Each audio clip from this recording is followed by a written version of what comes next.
कहते हैं शिव जी को ये मत चढ़ा देना, शंकर भगवान रुष्ट होकर को भूल से भी ये मत चढ़ा देना, वरना आज का दिन तेरे लिए बेकार हो जाएगा। ये राशि वाले शिव जी को ये मत चढ़ा देना, नहीं तो तुम्हारी राशि बिगड़े। 8 प्रदोष है, आज एकादशी है, ऐसा मत करना वरना ऐसा हो जाएगा। सबने तुम्हें डराया।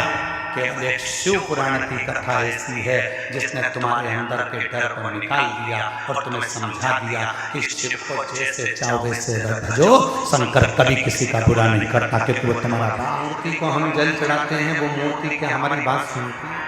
मेरी जीतियों,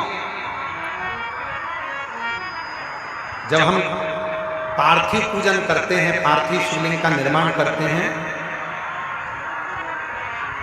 तो उस पार्थिव पूजन में जब हम दिल से बाबा को जो करते हैं, बाबा उसको स्वीकार करते हैं।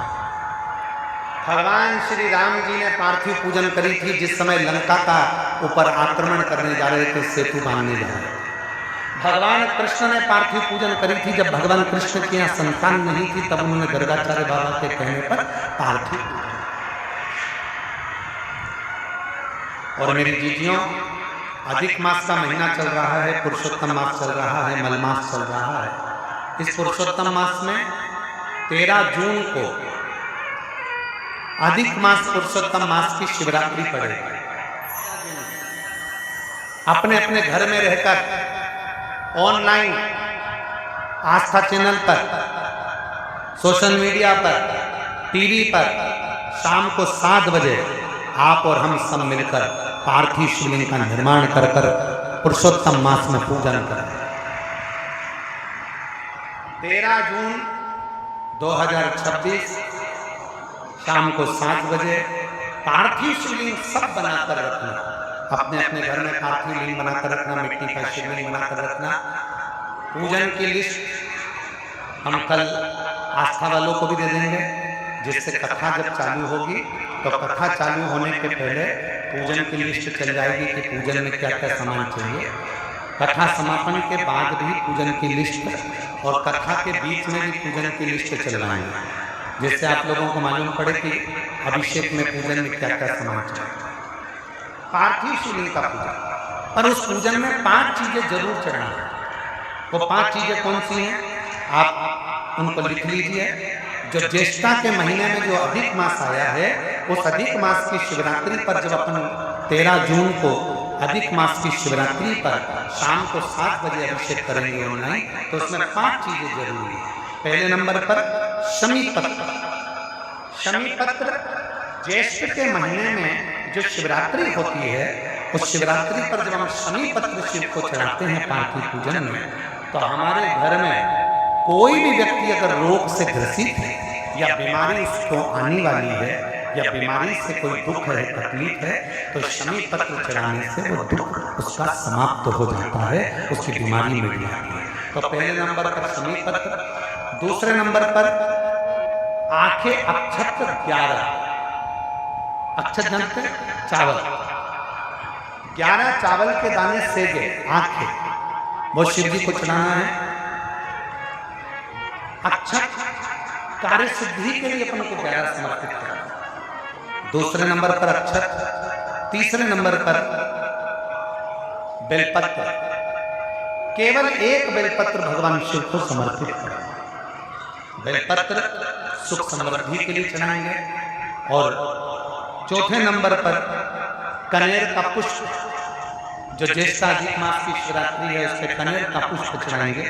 वो कनेर का पुष्प घर में जो चिड़चिड़ प्रवृत्ति होती है, क्रोध होता है, आपस में एक दूसरे से नहीं बनती है, उसको शांत करने के लिए कनेर का पुष्प चढ़ाएं। और 5वें नंबर पर भगवान शंकर को कच्चा दूध, जिसमें थोड़ा सा या तो गुड़ या थोड़ी सी शक्कर उसमें मिली होगी, वो शिव जी को समर्पित करेंगे। ऐसी 5 चीजें जो जरूरी है अधिक मास की शिवरात्रि पर 13 जून शाम को 7 बजे ऑनलाइन आप और हम सब अपने अपने घरों में रहकर टीवी के माध्यम से, आस्था चैनल के माध्यम से, सोशल मीडिया के माध्यम से ऑनलाइन पूजन करेंगे।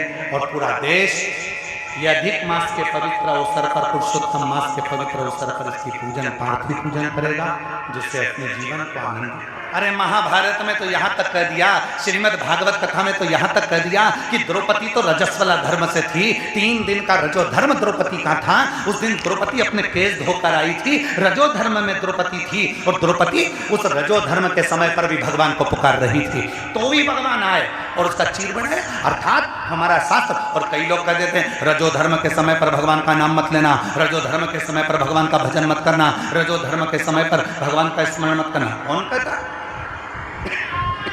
उसका नाम लेने में, उसको पुकारने में कभी समय मत देखो, कभी ये मत देखो कि कौन सा समय होगा, कौन सी घड़ी होगी, कौन सा पल होगा, ना जाने कौन सी श्वास हमारी आखिरी है। उसको तो तुम पिता मानकर जब चाहो जब पुकारो, जब चाहो। लोगों ने एक कावड़ को एक नया दिखावा बना दिया। लोग कावड़ लेकर आते हैं और जिनमें बहुत कावड़ लाने वाले क्या करते हैं कि कम से कम 50-50 लीटर कावड़, 108 लीटर कावड़, 100 लीटर पानी, 100 लीटर गंगा जल, 51 लीटर गंगा जल, 108 लीटर गंगा जल, 11 लीटर गंगा जल। हम उनसे पूछना चाहते हैं शिव महापुराण में कहाँ लिखा कि 100 लीटर गंगा जल की कावड़ भरो? शिव पुराण में, स्कंद पुराण में, कूर्म पुराण में, भविष्य पुराण में, नर्मदा पुराण में, एक एक पुराण को पढ़कर बताना कि कौन सी पुराण में लिखा कि 100 लीटर गंगा जल लेकर कंधे पर चलो। शिव पुराण में तो इतना लिखा है कि थोड़ा सा गंगा जल अपने दिल के हृदय में लेकर नंगे पैर शिव को भजते भजते अपने कंधे पर शिव की गंगा को लेकर जब शिव के पास जाते हैं तब अपनी कत्तर पीढ़ी को पार लगा देते हैं। ये शिव पुराण के अंदर, ये शिव पुराण में लिखा। कावड़ भरो, पर उस कावड़ को लेकर अपने हृदय को कष्ट ना हो, उस कावड़ को लेकर अपने शरीर को कष्ट ना हो, उस कावड़ को लेकर अपने तन को कष्ट ना हो। उस कावड़ को लेकर चल रहे हो, तुम्हारी मम्मी को लग रहा है, तुम्हारी मम्मा को लग रहा है, तुम्हारी माता को लग रहा है मेरा बेटे को कहीं बीमार ना पड़ जाए, इतनी कावड़ उठा ली। पापा को लग रहा है इतनी कावड़ उठा ली, भाई को लग रहा है इतनी कावड़ उठा ली, पत्नी को लग रहा है मेरे पति को कुछ ना हो जाए, कावड़ लेकर चल रहा है। उसका स्वास्थ्य गड़बड़ हो गया, हॉस्पिटल में पहुंचा दिया गया और उसको फिर इलाज चालू हुआ, उसका शरीर बेकार हो गया। शिव जी ने ये नहीं कहा कि अपने शरीर को इतना कष्ट दो। महाराज, सारी पुराण कहती है कि भागवत पुराण में भी लिखा है, एक फल खाकर कथा को श्रवण करो, एक समय भोजन कर कर कथा को श्रवण करो। पर शिव महापुराण की कथा कहती है सुबह भी भोजन करो, शाम को भी भोजन करो, और अगर और भूख लगे तो कथा के मध्य में भी भोजन करो और कथा को श्रवण करो। अपने चित्त में बिठाकर शिव को आनंद करो, क्योंकि मेरा भोलेनाथ, मेरा भोलानाथ, मेरा शंकर भगवान अपनी औलाद को भूखा नहीं देख सकता, क्योंकि उसकी पत्नी का नाम है अन्नपूर्णा। अन्नपूर्णा सोचती है, मां अन्नपूर्णा विचार करती है कि मेरी औलाद भूखी क्यों रह रही है, मैंने क्या इसके घर में अन्न नहीं दिया? खाओ, आनंद में रहो। मेरा भोलानाथ कहता है अपने चित्त को शुद्ध रखो, अपने मन को शुद्ध रखो, अपने भाव को शुद्ध रखो, अपने मन को निर्मल रखो और अपने भीतर कपट का भाव ना रखो। मुझे तुमसे कुछ नहीं चाहिए, केवल निर्मल मन सो मोही पावा। को मिले कि शंकर जी को ये मत चढ़ाना, पाप लग जाएगा, दोष लग जाएगा, शिव जी को ये मत चढ़ाना, आज प्रदोष है, ये मत चढ़ाना। आज शिव महापुराण की कथा के कुमार खंड में लिखा है, शिव महापुराण की कथा जहाँ होती है, अगर उस कथा के मध्य में प्रदोष पड़ जाए, उस कथा के मध्य में सोमवार पड़ जाए, उस कथा के मध्य में यदि शिवरात्रि पड़ जाए, उस कथा के मध्य में यदि अष्टमी तिथि पड़ जाए, अगर ये 4 चीजों में से कथा के मध्य में कोई भी एक चीज पड़ गई और उस दिन तुमने कथा को श्रवण कर लिया, स्वयं तुमरुका जी का चरित्र आता है। शिव महापुराण के विद्येश्वर संहिता वर्णन कर रही है। शंकर पार्वती कथा सुनने के लिए ईश्वर गोरा बनकर बैठ गए। शिव और पार्वती ईश्वर गोरा बन गए, कथा सुनने के लिए गणगौर बनकर बैठ गए। 33 कोटि देवता आ गए, सारी नदियां आ गई, सारे सरोवर आ गए, सारे तालाब आ गए, सारी बावड़ियां आ गई, सारे तीर्थ आ गए। इतने सारे तीर्थ, बावड़ी, सरोवर, कुंड सब आकर इकट्ठे हो गए, सारे की सारे। शिव जी ने पूछा, कथा सुनने के लिए हम बैठे हैं तो तुम सब क्यों आए? तुम्हें तो सृष्टि का कार्य करना है, सृष्टि को आगे बढ़ाना, और तुम सब कथा सुनने के लिए आ जाओगे तो फिर सृष्टि के कार्य को कौन करेगा? सारे देवताओं ने कहा हमको भी शिव पुराण की कथा सुनना है, तुम रुका जी के मुख से। शंकर भगवान ने कहा तुम सब जाओ, एक काम करो,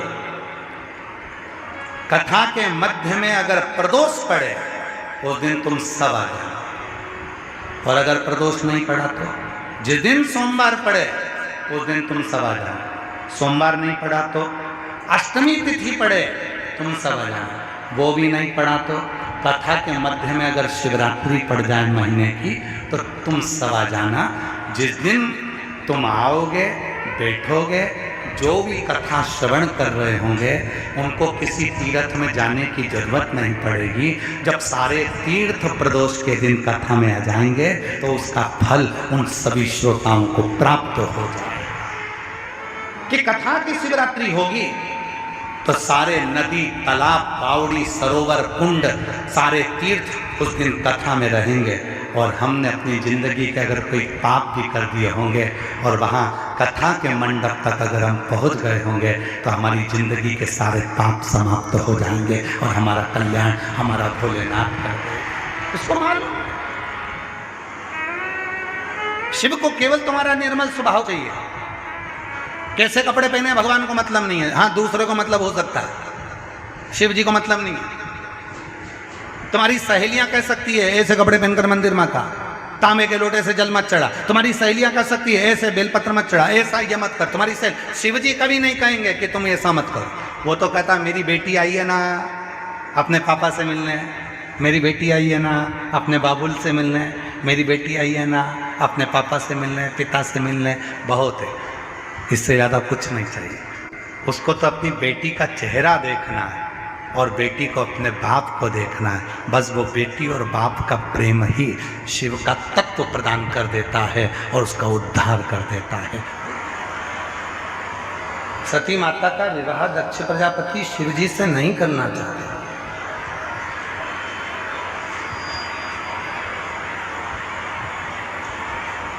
फिर भी उन्होंने जब स्वयंवर रचा सती माता का,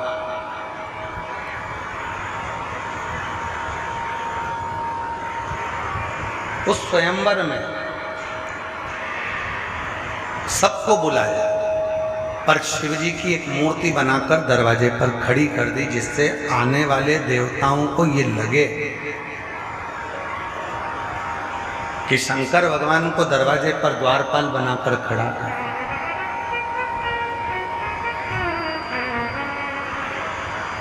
तो भी शिव करुणा करते हैं।